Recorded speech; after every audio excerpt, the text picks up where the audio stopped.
There we go, aesthetics. This idea of what is good and what is not good in literature and art.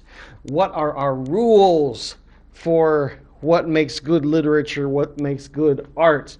It's a highly subjective idea. And only thing I can do is give you an example. Now, if someone were to ask us, "Hey, Singing Eagle, let's go see a movie."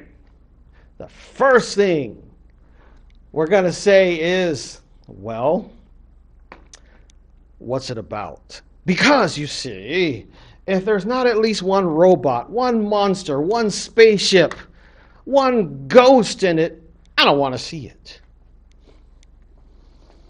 Sort of got this I guess I'm a typical guy. What can I say? I rate my movies by the number of explosions contained therein.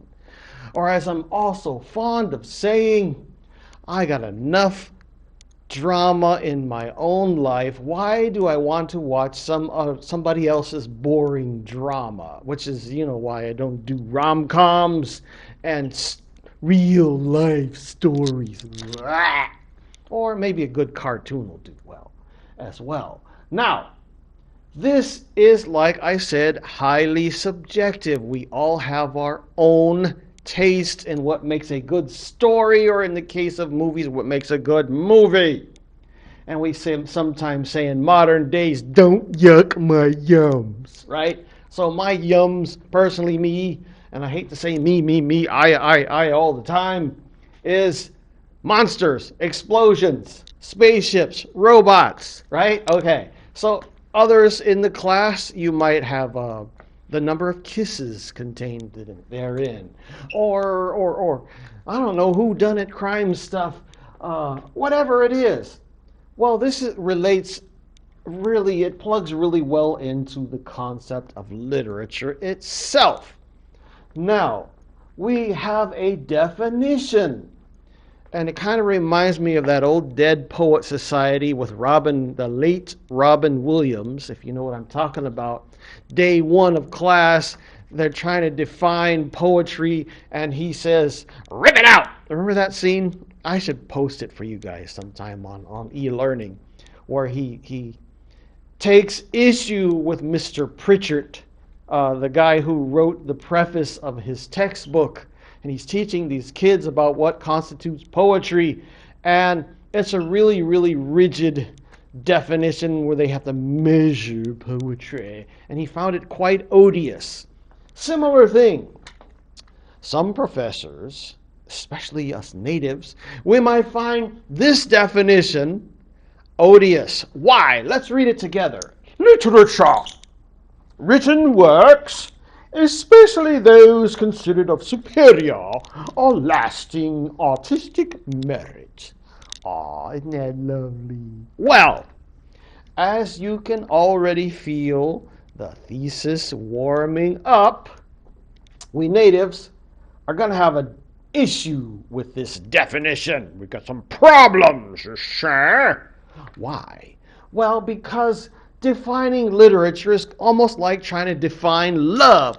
What is love? Baby, don't hurt me. No, I'm not going to sing. Stop it. Stop it. Stop it. Bad teacher. Bad. Okay, now, focus, focus, focus. Right. And similar as well as to defining what is culture. I like to put the term culture on here because, as you know, some of us have PhDs in both literature and archaeology, anthropology. In the case of anthropology, we believe that culture and literature and lore and folklore, they're all closely intertwined, if you know what I mean. So we come across a definition. Someone asks us, anthropologists, how do you define culture? Well, that's also a problem because we have different definitions. We have, I don't like to use the word washichu and chmokmanuk, even though we're stuck with them as natives. I'm going to use my late mentor, Irene Sanchez, and the late Lee Francis from University of California at Santa Barbara. They had a better definition, or better, instead of calling people pale faces and washichus and smoke manuk, they just said, oh, well, dominating culture, dominating society would define culture the way Sherry Ortner does. Who's Sherry Ortner? Well, let me slow down and pull it up on e-learning for you. Sherry Ortner, as I'm walking over here, I'm going to try to pull this up. I have no idea who Jenny is. Sherry Ortner, no, that's Paula Gunn Allen, my hero. Look, never mind, I'll just open up a new window. Forget it. Let's go to this. The powwow. Oh, what is that still doing up there? Open a new window. Who is Sherry Ortner? Let's type it in. S-A, Sherry B. Ortner. Sherry Ortner is a feminist cultural anthropologist from the University of California at Santa Barbara.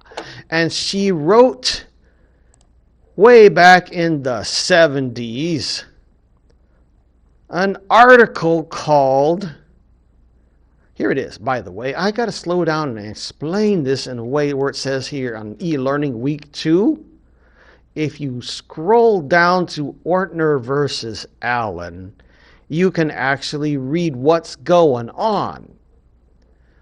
Definition, women's roles, diverse cultures, the Americas, blah, blah, blah, blah. Have a look at this. You click on where it says here, it says, is female to male as nature is to culture. Well, Sherry B. Ortner, the feminist anthropologist, wrote an article back in the 70s claiming that it doesn't matter where you go in the world. Doesn't matter where you go. Women are always going to be subjugated and relegated to second-class citizens. And then she committed a mortal sin against us natives.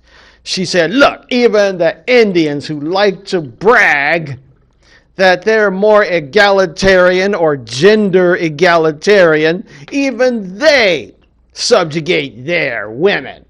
Check it out, she says. The Indians have something called a moon lodge, where the women have to go when it's that time. They have to go and separate themselves from males, and it's all part of domination and subjugation and cleanliness. Well, you know that Paula Gunn Allen, who is a feminist anthropologist herself, but also happens to be from the Laguna Pueblo, she took issue with this. This is my late hero, Paula Gunn Allen. She and I used to get on the phone and run up our phone bills. This is way back in the days of landlines and long distance calls. We used to talk all the time. That's why I call her my mentor and hero. We would, instead of just talking about literature all the time, which we did a lot of, we also spent a lot of time talking about Star Trek because we were both serious nerds. Anyway, Paula Gunn Allen wrote an article called Where I Come From Is Like This. And I'm guessing, I'm willing to bet my ridiculous salary that she probably read Sherry Ortner and decided to respond directly to Sherry Ortner's article. By the way, her Where I Come From Like This is in this book, which is called The Sacred Hoop, Recovering the Feminine in American Indian Traditions. Darn it, I wish I still had the version where she autographed the book for me, but, I move around so much, I keep losing it and have to keep rebuying them. But anyway, this is on e-learning. You can read the article by Sherry Ortner, and you can also read Paula Gunn Allen. Paula Gunn Allen, who probably read Ortner, like I'm saying before, said, wait just a doggone minute. You have no idea what you're talking about. You don't know anything about us Indians. Let me tell you how it really is. And you can click on it. Now, this article used to be behind a paywall, and I had to research for it. And this is the nice PDF that somebody scanned for us, and you can read the whole article. We don't have enough time to talk about this right now, you see, because we're trying to discuss this idea. Sherry Ortner defines culture in her own particular Chmokmanuk way, or I should say, dominating society way, where she says it's all human effort to dominate and assert control over nature. Because remember, is male is to female, is nature is to culture, right? Got it? Or culture to nature, whatever. Paula Gunn Allen says, wait. Our native definition of culture might be a little different. She doesn't go out and exactly say, but you can tell just by reading what she wrote that her definition, our nativist definition of culture, is going to be all human effort to live in harmony with nature. Whereas this one is dominance and control. This one, Paula Gunn Allen, says, no, we, the males in our tribes, do not subjugate women. It's the reason why the women have to go off into the moon lodges, because female power is at the height of the zenith of their strength, and they're going to mess up men power and disempower the male ceremonies and stuff, because they have so much. It's almost like, I don't know if you have a super broadcasting radio, which you guys probably don't know anything about because everything's all digital now, but it creates interference, in the airwaves. If the strong woman power, you come up with 1,000,000-watt generator or 1,000,000-watt broadcasting thing, and all the men are running around with their cell phones, and you can kind of get the idea. My dumb little analogy. Now, it's similar, literature and culture. Who is doing the defining? That's kind of what we're getting at. Who's defining literature? Who's defining culture? And this brings us to our textbook, which I love to share with my students. I'm going to salt your oats a little bit. What does that even mean, to put salt in someone's oats? Well, it comes from the farmers and ranchers. Nowadays you use salt licks, but in the old days they would put salt in the oats of the horses and the cows and stuff to make them thirsty, so they would make sure they drink enough water so they stay hydrated. The salt makes them thirsty. In this case, I am salting your oats, making you thirsty to read this book by Mr. Daniel Heath Justice, I should say, Professor Daniel Heath Justice. How am I salting your oats? By reading little tidbits out of the book. You ready? Here we go. So, Daniel Heath Justice is also discussing why literature, we've got a problem, us natives, with the definition that is prevalent. What is our problem? Well, I'll just read. This is a book about stories and some of the ways they matter. It is about the many kinds of stories indigenous peoples tell and the stories others tell about us. It's about how these diverse stories can strengthen, wound, or utterly erase our humanity and connections, and how our stories are expressed or repressed, shared or isolated, recognized or dismissed. It's about the ways we understand that vexed and vexing idea of literature, and how assumptions about what is or is not literary are used to privilege some voices and ignore others. It's also about how, in spite of various challenges, flip the page, and catastrophes, indigenous writers, scholars, storytellers, knowledge keepers have, since our earliest ancestors emerged as distinct peoples, worked to articulate lived truths and imaginative possibilities through spoken, written, and inscribed forms and project them into a meaningful future. Ooh, I love it! Yes! Oh! Now, you can kind of feel where I'm coming from. Again, keep in mind that we normally do not like professors who stand behind podiums and read to their students, just drone on and on and on, and everybody falls asleep. But in this case, we have to make exceptions once in a while and put a little salt in your oats to kind of tempt you to read the books, you see. This is Professor Daniel Heath Justice, Why Indigenous Lives Matter. He's talking about this idea that dominating culture is oftentimes exclusionary. They define literature as 21 Dead White Men and Emily Dickinson. We're not going to go there in Native Lit class, though, right? We're going to be more inclusionary. We're going to open up the canons. We're going to be, that's what this means where it says, Singing Eagle's hobby horse, opening up the canons. Opening up the canons means to accept more. What about the oral tradition?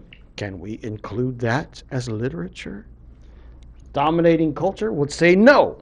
Dominating society, the bigwigs in these huge colleges would say no. It's savage mythology. They get all snooty and turn their noses up at Indian literature. But people like Daniel Heath Justice, Paula Gunn Allen, myself, and some others are going to say the oral tradition definitely is literature. What about non-canonical or suppressed works? Oh, there we go. So again, the controversy comes where we've got the established bigwigs in literature. This is one reason why, and again, I apologize for the me, I stuff. But you got to understand, you see, when you go to college and you become an English major, you have to deal with a bunch of tremendous snobs. And the snobs are going to try to bring you down all the time, especially if you, like me, are the only native in the class. And you oftentimes have to keep having to defend yourself or justify why you are in the class, why you belong, and why you are a fellow scholar of literature. Well, one of the arguments by dominating society is that by opening up the canons, we are lowering our standards, you see. How can you compare Leslie Marmon Silko's Ceremony with John Milton's Paradise Lost? They're not even in the same league. You'll hear that a lot. Well, you could probably already tell where I'm coming from this idea that the classics are set in stone and immovable, and you can never add more classical literature. Native stuff is never going to be as good as the old 21 Dead White Men and Emily Dickinson. No, we're not going there. We're not going to play that game. So we're going to knock it off there because I probably already spoke for 30 minutes. Let me go over here and have a look. It's supposed to be a two-part video, and I probably ended up being 3 parts. 20 minutes exactly. Woohoo! We're going to knock it off right there, and we're going to make part 3 where I start sharing some native stories. Thank you so much. Have a nice day. Talk to you later.